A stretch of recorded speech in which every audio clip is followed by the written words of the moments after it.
everyone, welcome to Modern Application Development Part 2. Hello everyone, in these lectures I'm going to talk a little bit more about the idea of messaging and how we use the concepts of messaging in order to communicate between various different processes. In particular, what I'm going to look at is inter-service messaging and sort of contrast this with the idea of inter-task messaging, which we had already looked at with the idea of task queues. So, we have already had a discussion of the basic idea of message queues and how a message queue can in turn be used to implement something called a task queue, right? And the idea behind a task queue is simply that it is something where you can give a set of tasks or functions or operations to be executed. They will all get ordered according to the message queue.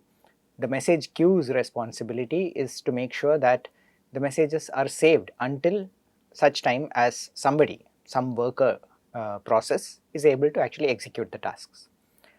So we found that this is particularly useful in a scenario where you have multiple servers that are trying to communicate with each other.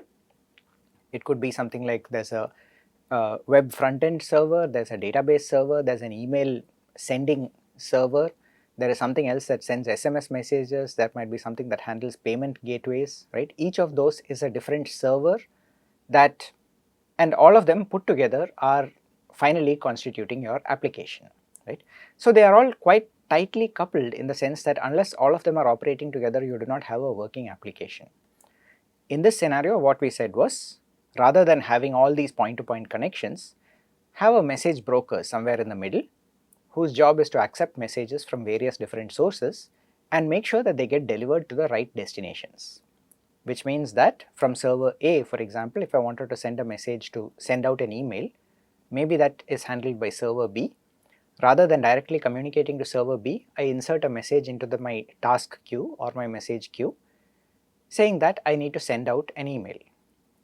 And I'm sort of using the words message queue and task queue interchangeably over here because what we are doing is that we are using the message queue in order to implement the functionality of a task queue. Right? So the message queue is what is fundamental, that is what actually exists. There is something that allows you to queue up or create a list of messages. On top of that, the added layered functionality that we are putting in is the task queue, which says that by looking at the messages, I attach meaning to them. Which means that when server B looks at the message queue and sees that there is a message there saying send out an email, it knows it has a task to perform. Right? So we are constructing task queues on top of message queues. The point over here is that the message broker sitting in the middle is able to take care of many functionalities such as automatically retrying until the message goes through properly, ensuring that the messages are delivered to the correct recipients, sending it to more than one recipient if required, right? Ensuring that the messages go in the order in which they were received, a number of different functions which we have already looked at in a previous video. So the point over here is, just to recap, we have multiple services, they are closely coupled, meaning that I expect all of these services to be functioning properly in order for my application to be working as expected. Now, some of the functionality that is enabled by using message queues is asynchronous message delivery, right? Meaning that I don't need to wait until the message has been accepted by the end user or the email server before I move on. The front end can basically deliver a message and move on. In other words, it is now restricted, or the speed at which the front end can move is restricted by how fast the message broker can accept messages rather than how fast the email server can send out messages. It also provides guarantees of delivery, ordering of transactions and so on. Okay? But what happens when you move beyond this to so-called internet distributed services, right?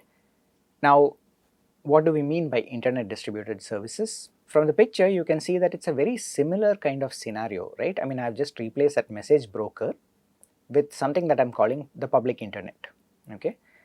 And the reason why I'm putting this over here is, I want to consider a scenario where, let's say, my email sending agent is not an SMTP server that is running on my infrastructure, right? Similarly, let's say my database, rather than just being something which I run as a MySQL database on another server inside my same data center, might be something which is sitting on Google Cloud, right?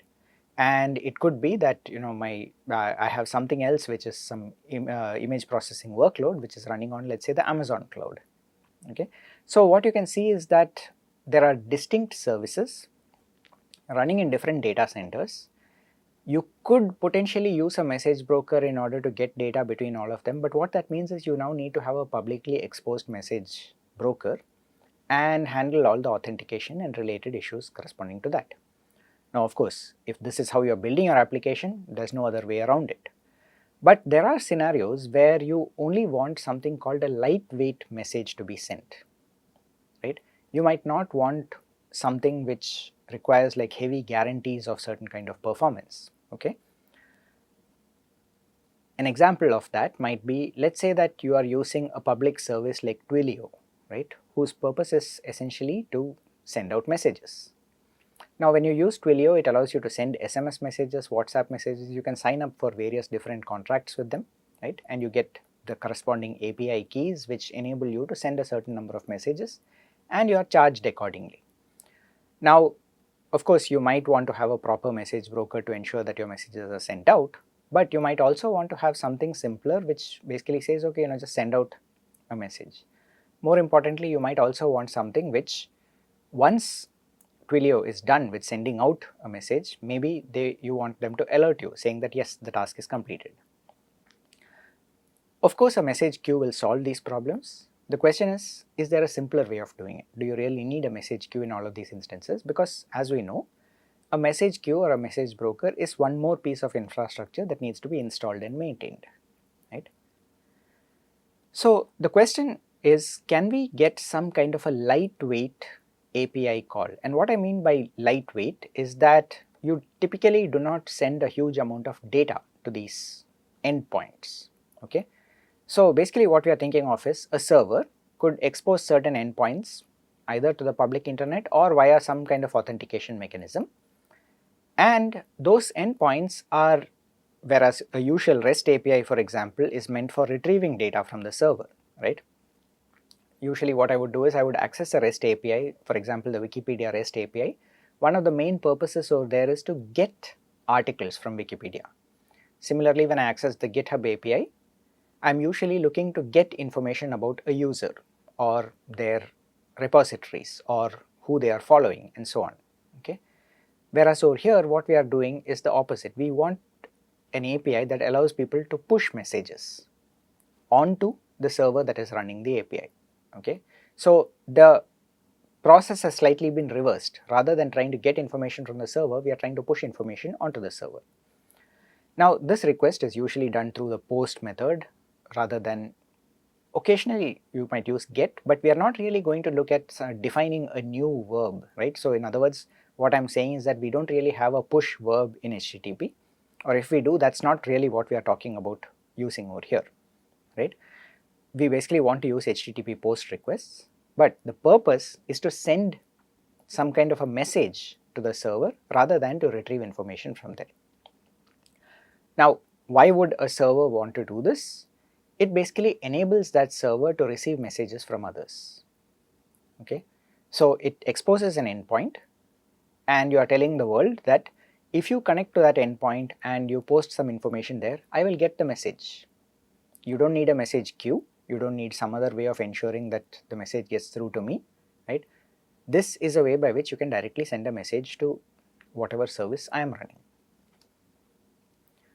So let's say, let's consider a couple of examples, and these are examples that are actually used in practice, right? One of them, which is commonly used in, especially in large company deployments where there are a large number of users who are working on a given project, what happens is usually that there are multiple people responsible for different parts of a common repository, right? So maybe the repository is on GitHub, and what you have is there is also some kind of a chat room, sometimes mailing lists, but these days chat rooms are more popular, right? And in fact, one of the most popular chat rooms would be Slack, but you could also have Google Chat, right? Assuming that you are all on the entire Google service. You could have Microsoft Teams, right? There are a few other chat systems that are available out there. The important point is, once you have a chat room set up, what you would like to have is anytime somebody pushes a commit onto GitHub, just drop an alert into the chat room so that everybody who's working on the project knows that there has been some progress. Okay. Now how do I automate this? I don't want the person who committed into GitHub to have to go and also drop a message in the chat room, right? Instead, I could just have it such that whenever I push a commit to GitHub, GitHub automatically takes some information about that particular commit and posts it into the chat room. How does this happen? GitHub doesn't know whether you are using Google Chat or WhatsApp or Slack or any other messaging mechanism. Instead, what it provides you is that it allows you to register a single URL or multiple URLs, right? And what you can do with that is that as soon as you push a message onto GitHub, GitHub also makes an HTTP request to that URL. Okay. What does that do? It basically triggers a URL call, and if you have a server at the backend that is listening for those URL requests, it can do anything it wants with what it has received from the URL. Okay. So which means that you need to create another server which is again publicly exposed or at least reachable from GitHub in order to actually receive the incoming request, and it is your function, maybe a Python program or a program written in some other language, that actually takes care of executing the functionality that is needed, that is pushing the message to gchat, right? So GitHub, in other words, does not care or know how to directly send a message to Google Chat, but it provides you with some mechanism whereby you can call your own function that can then send a message. Now similarly, the Twilio messaging system, it allows you to send messages. You could have something where you have bulk messaging being performed, okay? And one simple way of doing this is that you deliver a set of messages to be sent out. Now how do you handle this? Should you wait until Twilio acknowledges each and every message, or can you just dump all the messages onto Twilio and wait for information when Twilio is done sending out all the messages? One simple way of doing this is that once again Twilio accepts all your messages, says that it will send them out, takes its own time because after all they have to spread it out. If they try sending too many messages in bulk, they might get blocked by other services. And once they have done all that, they can make a call back, right? How do you make a callback? Once again, you register a URL with Twilio and Twilio just invokes that URL. It doesn't care what is actually happening with that URL. It just makes a call to the URL with some information about what task you had given to do. And by looking at the payload, whatever is being sent by Twilio to that URL, you can actually figure out what needs to be done, or rather what was done, whether the messages were sent successfully or there was a problem at some point. Now all of this, right, the scenario that I have described is essentially something called a webhook. Okay. So webhooks, in other words, they use existing web infrastructure in order to send lightweight messages, right? It's primarily for server to server communication. You could potentially also directly have a client invoking a hook on a server, right?